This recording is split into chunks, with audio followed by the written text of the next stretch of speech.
We've been hoodwinked, we've been bamboozled, and we've been lied to. What the hell, bro?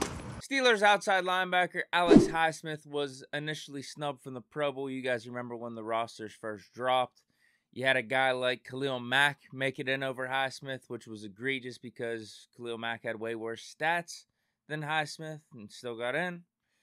You could also say it was unfair that TJ Watt made it in over Highsmith, considering TJ Watt missed half the season and had way less total production than what Highsmith did in 2022. TJ Watt's a Steeler, though, so we ain't going to hate on it too hard. But either way, no matter what way you slice it, Alex Highsmith should have been on that Pro Bowl roster when they were announced back in, week 14 or 15. But don't forget, we had a loophole set up. We devised a plan on how we can get Highsmith in. Have TJ sit out the Pro Bowl due to resting his injuries, which wouldn't have been a lie. And then, voila, it's as simple as that. Alex Highsmith gets in because TJ Watt's an edge rusher. Alex Highsmith is an edge rusher. And Alex Highsmith was listed as an alternate. So it makes sense, and it's a win-win. TJ gets to rest his injuries, but is also still named to the Pro Bowl, still gets that on his Pro Football Reference page, and then we get another Steeler in who is deserving, and Alex Highsmith. He also gets a Pro Bowl on his Pro Football Reference page. So phase one of the plan did happen, as it was reported yesterday. TJ Watt will be sitting out in the Pro Bowl. That means phase two, Alex Highsmith becomes a Pro Bowler. No. What the fuck? What happened? What the hell, bro? Bills inside linebacker Anthony Milano, for some godforsaken reason, gets the nod over Alex Highsmith. You would think, just logical sense tells me this, edge rusher sits out of the Pro Bowl. Next in line is another edge rusher. But no. For whatever fucking reason, it's an inside linebacker that gets in. Bullshit. Alex Highsmith should have made the Pro Bowl to begin with, but now this happens. And I know it's just the Pro Bowl, and you guys will say the Pro Bowl's been a joke for the last decade anyway. Why does it matter? But it's still something. It's a way for us as a football community to come together and recognize a certain player for the excellence they displayed over one individual season. And just so happens that one of our own, a Pittsburgh Steeler, Alex Highsmith, was robbed of that opportunity not once but twice. Fuck that. Now I know there's still time. We have a week until the Pro Bowl games occur next weekend. I just know if I turn on the channel, I don't even know if that's going to happen though. Are you guys going to be watching the Pro Bowl games?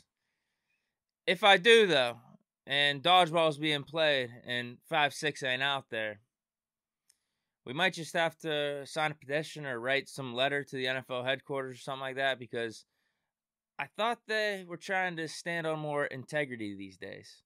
And Highsmith not making the Pro Bowl is very much not integrity type of behavior. So I don't know, man. I really don't know. Highsmith may have to take a page out of TJ Watt's playbook. Should we see that Jordan meme at some point? Highsmith's going to take it personal.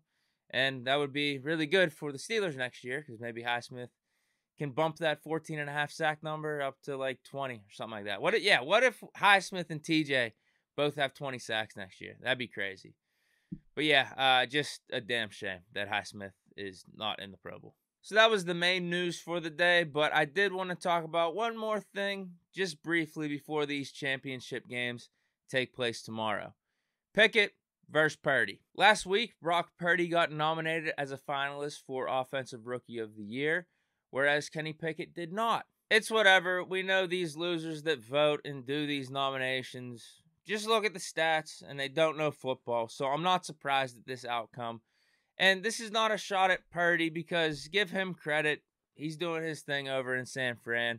But now, because of all this added hype and talk with Purdy, it's got people actually out here asking the question, who is the better rookie quarterback? Is it Purdy or Pickett? And I'm going to end this debate right now. Flip the quarterback rules. Put Pickett out there in San Fran with that system.